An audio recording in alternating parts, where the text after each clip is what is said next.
Everyone, আসসালামু আলাইকুম। আশা করি সবাই ভালো আছেন। আল্লাহর রহমতে আমরাও ভালো আছি। আজকে মেহেজাবিন নাফিসার বাসার সবার আবদার হচ্ছে মিক্সড ডাল দিয়ে খিচুড়ি রান্না করতে হবে, ইলিশ মাছ ভাজা করতে হবে আর বেগুন ভাজা।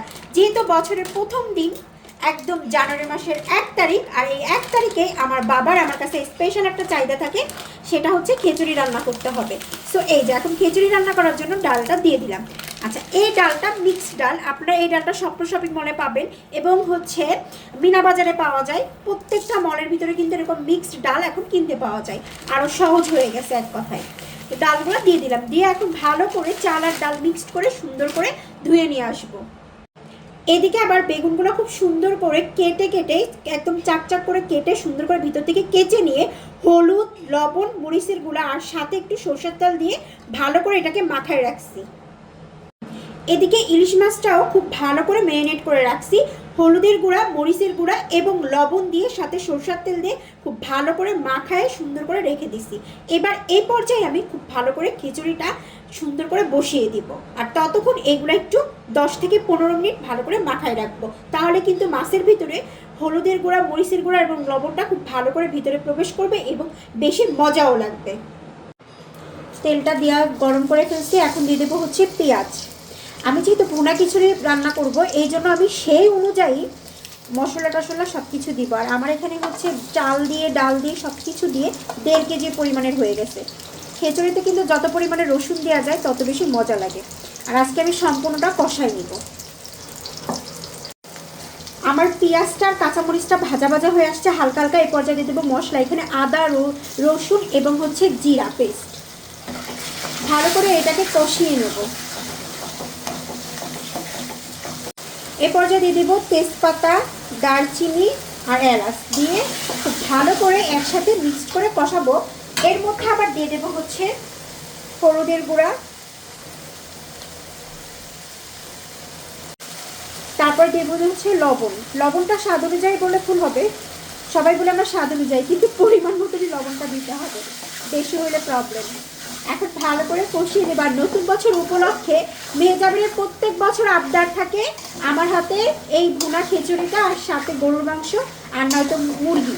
বাট কালকে রাতে বিরিয়ানি খাওয়া হয়েছে, তারপর চিকেন খাওয়া হয়েছে, এই জন্য সে এবার আবদার করছে বেগুন ভাজা আর ইলিশ মাছ। আর আমার ক্যামেরাম্যানও কিন্তু সে ছিল না বিধায় আমি আপনাদের সাথে আমার রান্নার কোনো ব্লগ শেয়ার করতে পারি না, কারণ আমার ক্যামেরাটা কে ধরবে বলেন তো। এখন ধুয়ে পরিষ্কার করে রেখে দিয়েছিলাম চালটা। এখন চাল আর ডালটা দিয়ে দিচ্ছি, দিয়ে বেশ 5 থেকে 7 মিনিট খুব ভালো করে আমি কষাই নেব, একেবারে ভাজা ভাজা করে নেব। আমার আবার খিচুড়ি রান্নার ক্ষেত্রে একটা জিনিস আমি খুব ফলো করি, সেটা হচ্ছে চাল আর ডালটা আমি সেম রাখার চেষ্টা করি, তাহলে অনেক বেশি মজা লাগে। এখন এইটাকে একদম ভাজা ভাজা করে কষা করে নেব। একবারে ভালো করে যখন ভাজা ভাজা একটা কষা কষা টাইপের হয়ে আসছে, তখন কিছুটা আলু কিউব করে কাটা রাখা দিয়ে দিলাম। এই আলুটা দেওয়ার কারণ হচ্ছে এখানে নাফিসাও পছন্দ করে, মেহেজাবিরও পছন্দ করে, এবং আমার কাছে তো বেশ ভালো লাগে খিচুড়িতে একটু আলু কিউব করে কেটে দিলে, বিশেষ করে ভুনা খিচুড়িতে। চালগুলো আমার খুব ভালো করে ভাজা কমপ্লিট হয়ে গেছে এবং ভুনা ভুনা হয়ে গেছে। এই পর্যায়ে দিয়ে দেবো হচ্ছে পানি। পানিটা একদম গরম পানি দিচ্ছি আমি। এখন আমি ঢাকনা দিয়ে 15 মিনিটের মতন ঢেকে রাখবো। আমার খিচুড়িটা একদম পাক্কাভাবে কমপ্লিট হয়ে যাবে রান্না করা। আর ওই পাশের চুলায় আমি এখন বেগুনটা, ইলিশ মাছটা ভেজে নেব। আমি সবসময় চেষ্টা করি সরষের তেলের দিয়ে ইলিশ মাছটা ফ্রাই করতে, তাহলে অনেক বেশি মজাও হয় এবং স্মেলটা অনেক গুড থাকে মাছের। তেলটা আমার গরম হয়ে গেছে, এখন মাছগুলো একে একে ফ্রাই প্যানে সব দিয়ে দিব। আগে তো আমার মেয়ে বড়টা মেহেজাবিন, সে তো কোনো কালে ইলিশ মাছ পছন্দ করতো না, বাট 2025 সালে তার বাবা তাকে এত বকা দিছে, দেওয়ার পরপরই সেই ইলিশ মাছ খাওয়াটা 2025 সালের রোজার মাসে শিখছে, তাই না বুড়ি? হ্যাঁ। ওইদিকে আমার ইলিশ মাছ ফ্রাই করা শেষ, এখন বসাচ্ছি বেগুন ভাজা। বেগুনটা বেশ আমি 15-20 মিনিট ম্যারিনেট করে রাখছিলাম। বেগুনটা ম্যারিনেট করে রাখলে খুব ভালো হয়, বড় বড় বেগুন তো 3 পিসের বেশি আর ফ্রাই প্যানে আসবে না। আমার 15 থেকে 20 মিনিট পরে পারফেক্টভাবে একদম রান্নাটা কমপ্লিট হয়ে গেছে। আর ওইদিকে কিন্তু আমার বেগুন ভাজা আর ইলিশ মাছ ভাজাটাও কমপ্লিট। এখন হচ্ছে ফার্স্টে নাফিসা আর মেহেজাবিনকে খাবারটা খেতে দিব।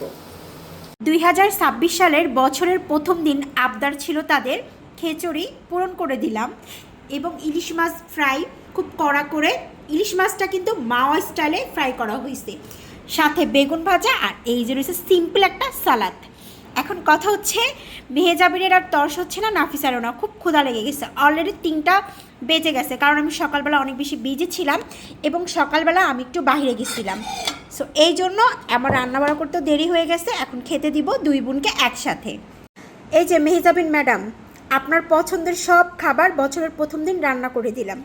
যদিও 2টা জিনিস আমি বাদ দিছি, আপনি বলছিলেন গরুর মাংস ভুনা করতে, কিন্তু আমি বলছি গতকালকে রাতে আমরা পার্টি করছি, এখনও কিন্তু আমাদের বাসায় গতকালকে পার্টির চিকেন বিফ ফ্রিজে রয়েছে। তা আমি বলছি ঠিক আছে ওইগুলো যেহেতু বাদ দিই তাহলে কি হবে।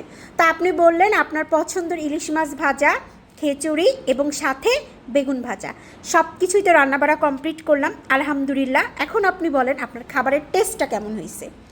একদম পারফেক্ট হয়েছে, খিচুড়িটা ঝরঝরে হয়েছে এবং আমার মনের মতন হয়েছে। ওকে, অসংখ্য ধন্যবাদ। সবাই ভালো থাকবেন, লাইক কমেন্ট শেয়ার করতে কিন্তু ভুলবেন না। আল্লাহ হাফেজ।